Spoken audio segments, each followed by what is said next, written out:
A'udzubillahi minasyaitonir rajim. Bismillahirrahmanirrahim. Alhamdulillahirabbil alamin wa bihi nasta'in ala asyrafil anbiya'i wal mursalin wa ala alihi wa sahbihi ajma'in. Allahumma shalli ala sayyidina Muhammadin wa ala ali Muhammad.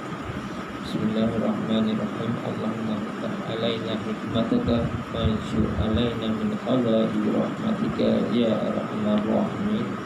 Rabbi shrah lana sudurana wa yassir lana umurana wahlul 'uqdatam min lisani yafqahu qawlana. Wassallallahu ala sayyidina Muhammadin wa ala alihi washabbihi ajma'in walhamdulillahi rabbil alamin. Amma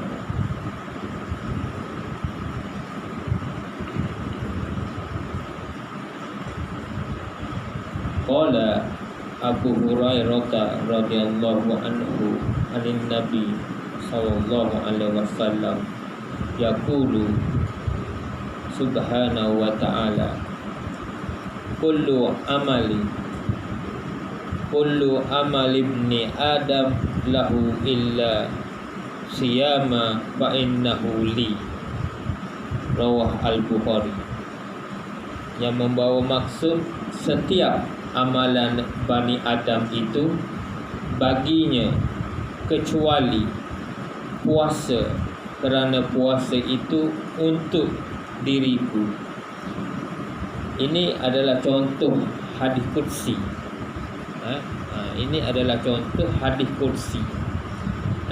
Jadi apa yang kita akan hurai pada malam ini adalah perbezaan antara Al-Quran, hadis qudsi dan hadis nabawi.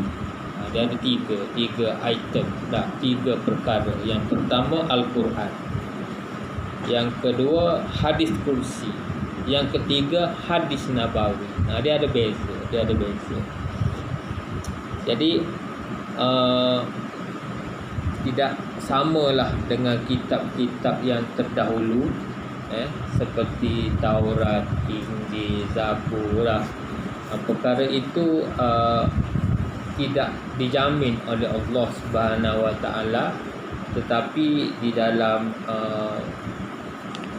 Islam ini, agama Islam ini, perkara ini dijamin oleh Allah Subhanahu wa taala. Qala Allah Subhanahu wa taala, inna nahnu nazzalna zikra wa inna lahu lahafizun. Sesungguhnya kami menurunkan zikra dan sesungguhnya kami benar-benar memeliharanya. Jadi terpeliharalah cerita dia ni, hadis qudsi ke, hadis nabawi ke, apatah lagi Al-Quran, dijaga oleh Allah Subhanahu wa taala. Jadi Al-Quran ni maksud dia makna dan lafaz daripada Allah Subhanahu wa taala. Lafaz, inna nahnu nazzalna dzikra tadi itu adalah lafaz. Dan maksud pun daripada Allah Subhanahu wa taala, dijelaskan oleh Jibril. Jibril yang menjelaskan. Jadi apabila satu-satu ayat itu diturunkan oleh Jibril alaihissalam secara rasmi, maka dia jadi Quran. Dia jadi Quran. Dan persoalan yang Quran itu orang Syiah cakap Al-Quran Ali lebih betul, Al-Quran Osman tak betul. Itu perkara nombor 10 perkara nombor 10. Jadi orang Syiah ni dia ada Quran dia sendiri pula. Mengikut catatan Ali. Dia kira gitu. Padahal pengumpulan itu zaman Osman bin Affan. Jadi dia hanya mengiktiraf Al-Quran Ali sahaja. Kalau hadis qudsi, maknanya daripada Allah Subhanahu wa taala dan lafaz dia daripada Rasulullah sallallahu alaihi wasallam. Jadi apa yang Rasulullah faham Maksud dia maknalah. Maknalah apa yang Rasulullah faham berdasar kepada apa yang difirmankan oleh Allah Subhanahu Wa Taala, maka Rasulullah keluarkan lafaz dia. Keluarkan lafaz dia. Lafaz itu daripada Rasulullah. Lafaz daripada Rasulullah. Ataupun intisarinya datang daripada Rasulullah. Daripada intisari itulah keluarnya yang macam saya sebut tadi, kullun amal ibni Adam lahu illa siyamu fa innahu li. Itu kata-kata Rasulullah berdasar kepada apa yang difirmankan oleh Allah Subhanahu Wa Taala. Biasa Rasulullah memiliki mimpi. Hadis qudsi ni biasa datang daripada mimpi. Aku bermimpi Allah Subhanahu Wa Taala kata macam ni. Kalau Al-Quran ini mesti perantaraan dia daripada Jibril alaihissalam. Contoh dia, wasariqu wasariqatu faqta'u aydiyahuma. Orang lelaki atau perempuan yang mencuri, potonglah tangan mereka. Potonglah tangan mereka. Dan dari segi hadis Nabawi, makna dan lafaz daripada Rasulullah. Makna daripada Rasulullah, lafaz pun daripada Rasulullah. Tetapi bimbingan Allah Subhanahu Wa Taala.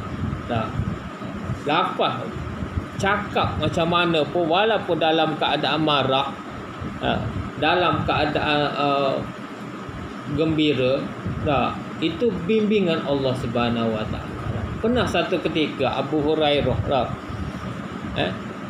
ditanya Rasulullah, wahai Rasulullah, apakah benda yang engkau marah pun aku kena tulis? Jadi Rasulullah cakap, tulislah waktu aku marah, waktu aku tak marah. Maksudnya hadis itu semua aspek dalam keadaan marah pun, sebab marah Rasulullah adalah di bawah bimbingan Allah Subhanahu Wa Taala. Sebab Rasulullah maksum. Jadi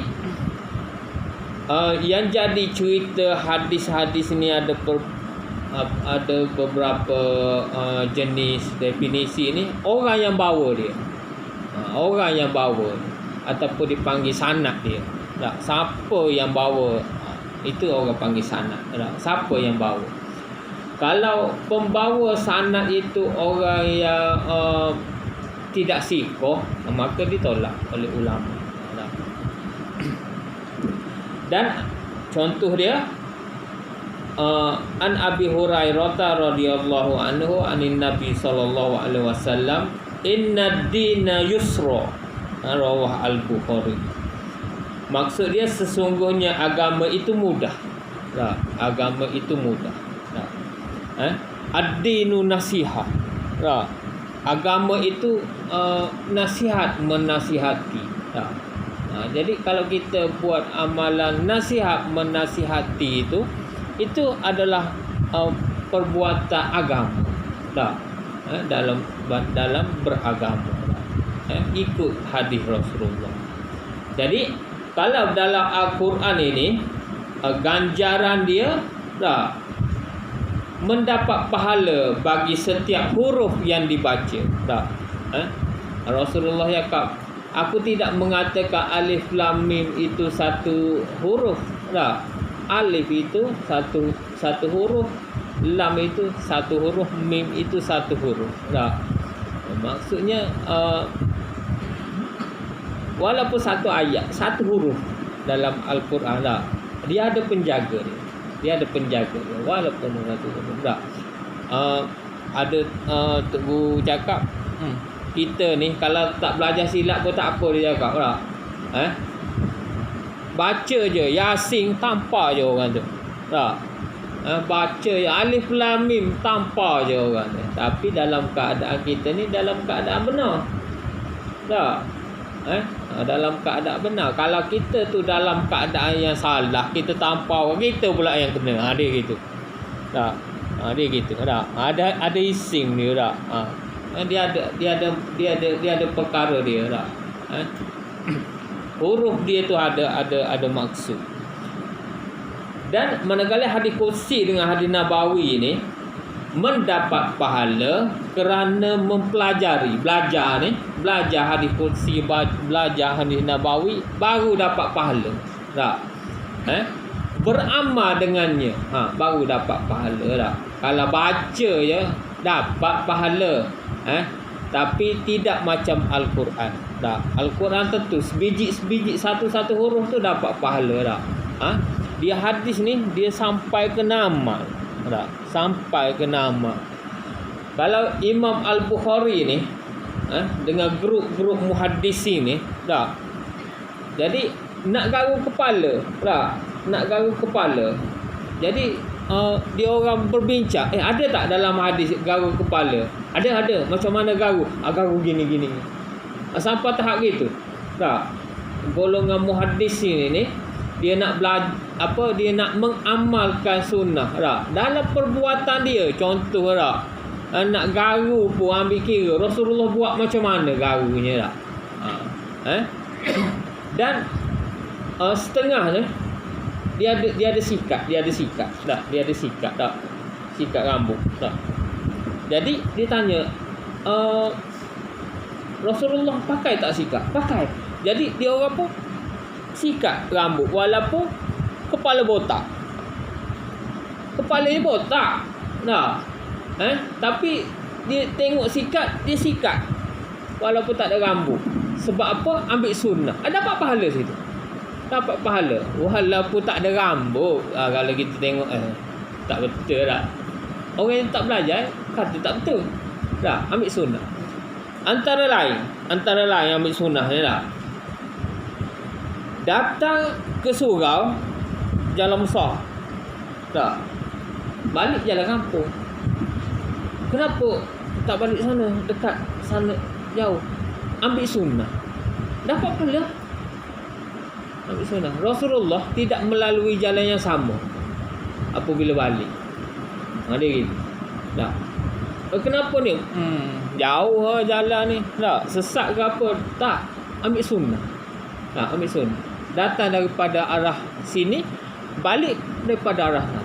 Tak. Itu adalah sunnah. Dan dari segi martabat, tak, Al-Quran itu adalah sahih tanpa keraguan.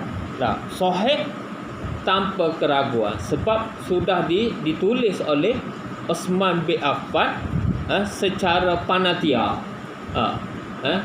Secara panitia dipanggil semua penulis Al-Quran, tak, penghafaz Al-Quran, tak, para sahabat. Tak? Maksudnya sahabat masih hidup, dia buat pembukuan Al-Quran itu. Jadilah mazhab yang kita baca tu mazhab Utsmani. Tak? Dipanggil mazhab Utsmani ini mazhab yang ditulis zaman Utsman bin Affan. Tak? Benda itu, Al-Quran ini milik Ali wujud, milik Abu Bakar pun wujud. Tak? Dia punya koleksi sendiri lah. Apabila untuk menyeragamkan dari segi bacaan, terutama untuk orang ajam. Tak? Orang ajam ni orang bukan Arab. Tak? Jadi untuk samakan dia punya standard, dibukukan secara standard oleh Utsman bin Affan. Tak? Bukan Utsman yang tulis, orang lain yang tulis. Tak?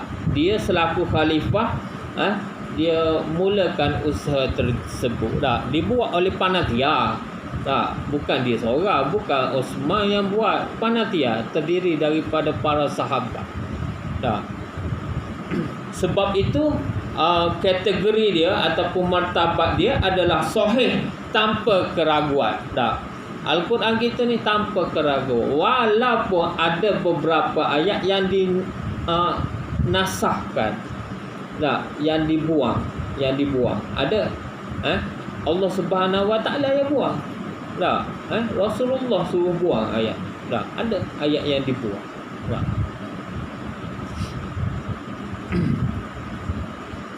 Hadis Qudsi dan hadis Nabawi ini martabat dia terbahagi kepada sahih. Sahih. Macam mana sahih? Sahih ini mesti sanad dia bersambung-sambung sampai kepada Rasulullah. Itu mesti sahih. Lepas tu orang yang bawa benda tu orang yang dobit dan sikoh. Dobit ni maksud dia orang yang dia punya ingatan dia tu kuat. Dobit. Dan terbahagi kepada sahih, hasan, dhaif atau maudhu'. Maudhu' ini palsu lah, yang direka oleh orang-orang tertentu untuk kepentingan peribadi, terutama untuk mengampu pemerintah. Maka dia pun buatlah hadis hadis dhaif, hadis maudhu'. Hadis rekaan sendiri. Hadis rekaan sendiri. Dan Al-Quran wajib berwudu apabila kita nak memegangnya ataupun membawanya. Wajib berwudu, mesti dalam keadaan berwudu. Cuma ada setengah ulama menyebut memperincikan. Maksud dia kalau tafsir tak perlu, sebab dia sudah bercampur. Dia sudah bercampur. Tafsir tak apa. Tak ada wudu, boleh pegang. Kalau mazhab Al-Quran semata-mata itu mesti berwudu. Walaupun dia sehelai. Walaupun dia sehelai. Kalau tafsir itu tafsir banyak helai, tak ada masalah. Tidak perlu berwudu. Ini wajib wudu kalau nak membawanya. Dan berlakulah kadang-kadang macam mana kita orang tahfiz, orang ngapal Quran, orang ngapal Quran nak tinggal Quran dekat luar, dekat luar nanti diambil orang, nak masuk tandas ni dekat stesen bas ni. Kita pegang Quran macam mana nak selesaikan tak? Jadi mengikut ulama hasil daripada kias lah. Hasil daripada kias kita bungkus Al-Quran tu. Biar orang tak tahu yang kita masuk tu Quran. Biar tidak dapat dizahirkan. Masuk tu buku ke tak apa. Jadi orang tak nampak masuk tu memegang Al-Quran. Mesti bungkus. Ini kias daripada Rasulullah. Dia nak masuk tandas, dia ada cicing. Dia ada cicing. Cicing dia tu bertulis Allah Muhammad Rasulullah. Jadi apabila Rasulullah nak buang air ke tandas ke seumpama dengannya, dia akan balik dan dia akan genggam. Maksudnya balut lah. Dia masuk. Jadi kiasnya kat situ lah. Jadi dia ada yang dhaif. Dhaif ini termasuk dari segi kata-kata, bentuk ayat. Bentuk ayat. Kalau bentuk ayat itu biasa kita dengar, Rasulullah ni akan gini dia punya cara percakapan. Datang orang ni bawa hadis, dia cakap gini kata Rasulullah. Benda tu orang boleh cap. Orang boleh cap. Ini bukan kata Nabi macam ni. Nabi ni dia ada kaedah dia. Ada cara bahasa dia. Sebab tu apabila dia rasa benda ni gharib ni, jadilah benda tu dhaif. Hadis itu dianggap dhaif. Dianggap dhaif. Cara Nabi bercakap itu dia ada beza. Tak, orang boleh beza, terutama Al-Bukhari. Tak. Imam Al-Bukhari dia dengar satu hadis ni, dia tahu ini datang daripada orang buat ni ataupun orang mengubah teks asal. Tak, dia tahu. Tak. Dari segi susunan ayat, bentuk ayat. Tak. Kalau kita cakap ginilah, biasanya kalau Tok Guru ni tak adalah dia cakap apa orang Kelantan cakap nyapu. Tak adalah nyapu ataupun kata-kata kesat. Contohnya gitu dah. Tiba-tiba dalam hadis ni ada kata-kata gitu dah. Jadi tidak boleh diterima. Dia akan jadi dhaif. Dah, hadis yang dhaif, hadis yang lemah. Dah. Sama ada daripada segi matang dia, struktur ayat perkataan dia, ataupun dari segi sanad dia, orang yang membawa hadis itu sendiri. Dah. Jadi hadis kursi dengan hadis nabawi ini tidak wajib berwudu apabila memegang dan membawanya. Dah, itulah contoh-contoh yang saya bagi tadi lah. Dah, wasariku wasarikatu itu adalah ayat Al-Quran. Dah, kullun amali ibnu Adam, itu hadis kursi. Innadi yusra. Dah, itu adalah hadis nabawi. Dah. Jadi Imam Bukhari. Dah, Imam Bukhari ni pernah guru dia lah. Tak, guru dia ni, orang tanya guru dia ni, macam mana kalau orang tu mabuk, minum arak, mabuk, balik rumah, dia talakkan isteri dia. Tak, dia talakkan isteri dia. Tak, macam mana? Jadi Tok Guru dia ni nama apa? Nama Muhammad Salam Bikandi. Tak. Ditanya oleh orang macam mana hukum. Tak. Jadi kebetulan Imam Al-Bukhari sampai ke masjid pada waktu itu dah.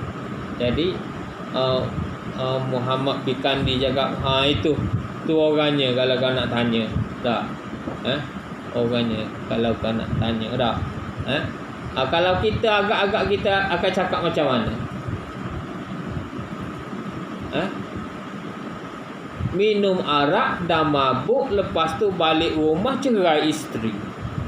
Apa hukum? Jatuh ke tak talak?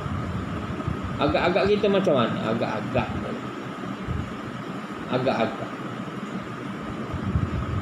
Nah, jadi Imam Al-Bukhari cakap, dah,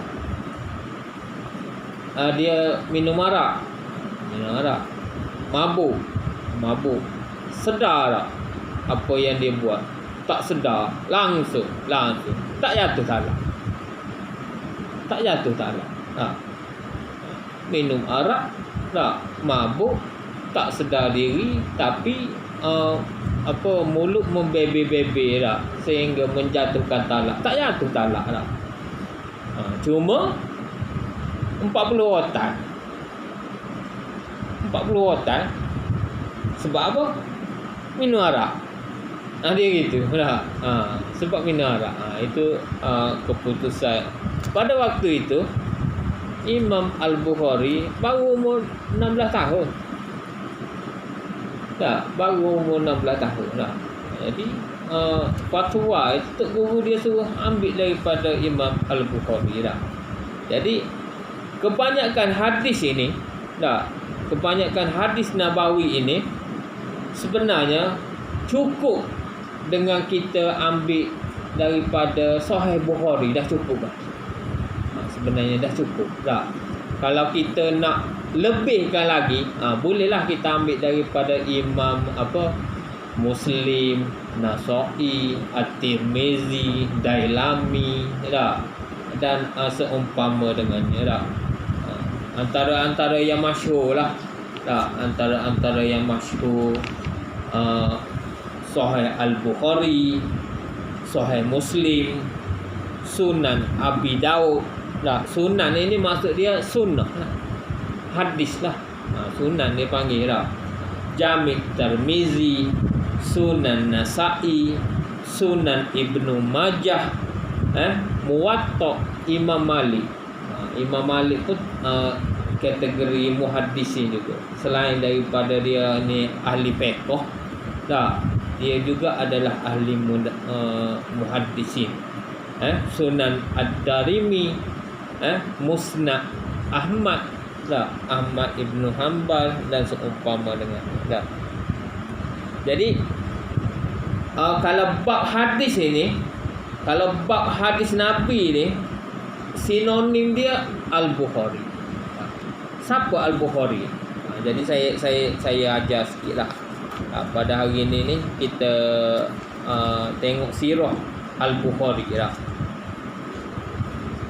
Al-Bukhari ni nama dia Muhammad bin Ismail bin Ibrahim bin Al-Mughirah bin Bardizbah bin Bazizbih. Dia lain dah situ dah. Nama pelik dah situ dah. Jadi Imam Al-Bukhari ini bukan orang Arab. Dia bukan orang Arab. Dia bukan orang Arab. Asal-asal ni kalau yang atas tu, Bazizbih ni, ini orang sebelah apa, dekat mana, Bukhara, Samarkand, dekat-dekat nak pergi ke Rusia. Okey. Dan kunyah ini maksud dia, kalau saya ada anak, saya ada anak, lepas tu anak sulung ni lelaki, maka biasanya dia akan bagi kunyah. Maksudnya anak tu saya namakan Umar. Bila dia ni anak lelaki sulung, jadi dikunyahkan nama saya itu, jadi orang akan tukar. Orang akan panggil Abu Umar. Abu Umar. Dia biasa gitu. Kalau orang ni ada nama Abu, lepas tu ada nama seseorang, maksud dia anak sulung dia itu lelaki, dipanggil kunyah. Jadi biasa orang Arab dia gitu. Dari segi nama.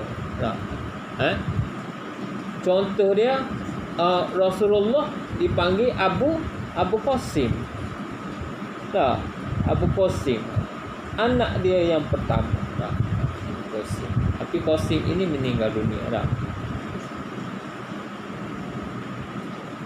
Itu orang panggil kunyah. Bila ada kunyah itu, menyebabkan ahli sejarawan cakap Al-Bukhari ini berkahwin lah, sebab ada anak. Dia gitu. Sebabnya persoalan Al-Bukhari ini, ada cakap tidak berkahwin, mati dengan tak ada isteri, tak ada anak dah. Jadi mengikut daripada adanya gelaran kunyah, jadi ulama meletakkan Al-Bukhari ini berkahwin, walaupun orang tak ada cerita pasal isteri dengan anak dia. Tak ada cerita dah. Dalam sirah-sirah ni diselak-selak, ditengok-tengok, tak ada rupanya orang yang menulis dah. Anak-anak murid dia ni tidak menulis pasal diri dia dah. Ada seorang sahaja, nama apa saya lupa dah. Seorang je yang menulis dah. Banyak menulis tentang Al-Bukhari. Jadi Al-Bukhari ni, dia anak murid dia ni ada 90,000. Anak murid dia ada 90,000 orang anak murid dia. Dan termasuk guru dia pun belajar dengan dia. Ni cerita Al-Bukhari. Nanti saya jelaskan lah. Jadi gelaran bagi Al-Bukhari ini imam ahli hadis ataupun Amirul Mukminin Muhaddisin. Ketua muhaddisin, orang-orang yang hidup dia dengan dengan hadis. Dan keturunan dia keturunan Parsi menurut Al-Hafiz Ibnu Hajar dalam kitab Muqaddimah Al-Fath. Bapa Al-Bukhari ini berdisbah adalah nama dia Ahnaf. Dia gini. Jadi dulu atuk Imam Al-Bukhari, atuk pokoknya dia lah, belum Islam. Dan apabila datang Islam, dia adat dia, orang yang mengislamkan seseorang, dia akan buang datuk nenek dia yang bukan Islam, dia akan letak sandar kepada orang yang mengislamkan dia. Jadi ini muncul Al-Ahnaf. Orang yang mengislamkan nenek dia dulu, datuk dia dulu, disandar pada dia tu. Habis dah sandara yang sebelum tu. Yang sebelum Muslim. Dia gitu. Jadi bapa Imam Al-Bukhari, dia lebih dikenali sebagai Muhammad Ismail. Biasa ulama-ulama akan panggil Muhammad Ismail. Kenapa lebih terkenal sebagai Al-Bukhari? Al-Bukhari ini dipanggil gelaran merujuk kepada tempat. Merujuk kepada tempat. Contohnya Yaki Kelantani. Contoh dia Din Terengganu ni. Jadi dia orang Bukhara, maka dipanggil Al-Bukhari. Ramai lagi ulama-ulama yang lain nama pangkal dia Al-Bukhari. Kalau sekarang ni di Terengganu ni lebih masyhur Al-Takiri. Pernah dengar tak? Al-Takiri. Rupanya ramai sekarang ni gunakan gelaran Al-Takiri. Saya pergi hari tu baiki laptop tulis nama dia Adam Al-Takiri. Awak ni saudara YB tak. Dia gunakan benda tu merujuk kepada tempat jadi orang zaman dulu pun dah guna lama dah. Jadi keturunan Al-Bukhari ini Parsi. Maksud dia orang Ajam, bukan golongan Arab. Tapi apabila dinisbahkan kepada orang yang mengislamkan datuk nenek dia dulu, nampak jadi Arab. Sebab tu keluar nama selepas itu Al-Mughirah. Biasanya Al-Mughirah ini nama Arab lah, orang Arab. Al-Mughirah. Dan budaya orang Bukhara pada waktu itu memang dekat dengan budaya Arab. Sampai orang tertukar Arab ke Ajam. Jadi bapa Imam Al-Bukhari ini iaitu Ismail digelar sebagai Imam Abu Al-Hasan. Bapa dia ni rupanya ahli hadis yang hebat juga. Anak murid kepada Imam Malik. Mazhab Maliki tu. Anak murid kepada Imam Malik. Maksud dia bapa Al-Bukhari ini belajar dengan Imam Malik. Ambil hadis daripada Imam Malik. Pernah bertemu dengan Abdullah Al-Mubarak. Abdullah Al-Mubarak ni orang suhu dalam bab hadis, bab sufi, Abdullah Al-Mubarak.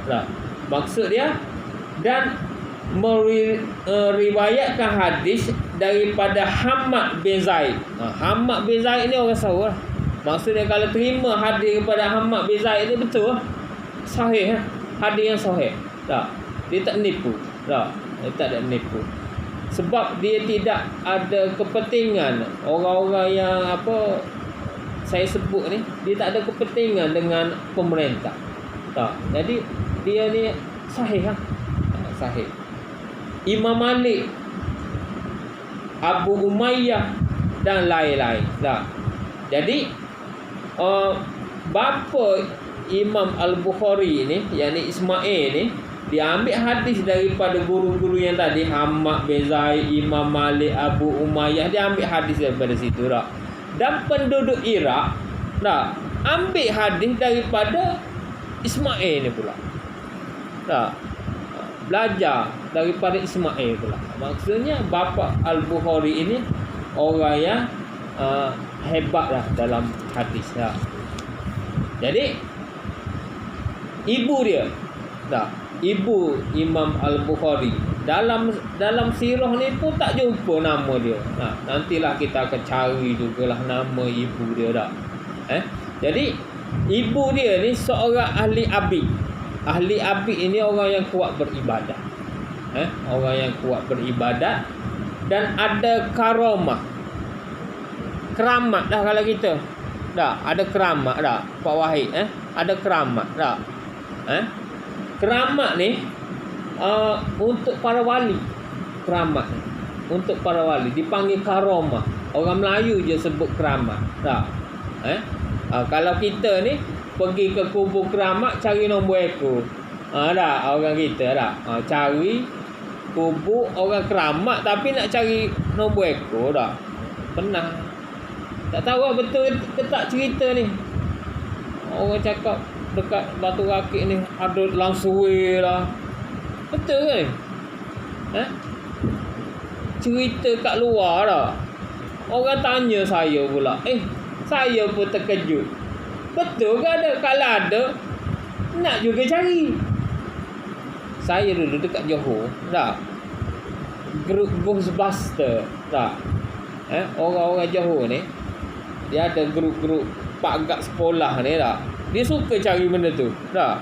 Sebab dia nak kait. Dia nak kait tak. Kalau dia hinggap situ, kita pergi dekat situ ambil kain dia tak. Apa yang ada dekat kain? Nombor boleh pergi tikam. Rupanya gitu lah. Jadi bila tak apalah saya nak join, nak ambil pengalaman tak. Join dengan dia orang tak. Join dengan dia orang. Tak cakap dengan bini ni tak. Keluar malam pukul 12 mula tak. Tunggu. Jadi dekat sekolah tu dengarnya ada tak. Macam ada langsung. Pergilah kita tak. Tunggu pukul 1 tak jumpa juga tak. Lepas tu ada benda terbang. Itu burung tak.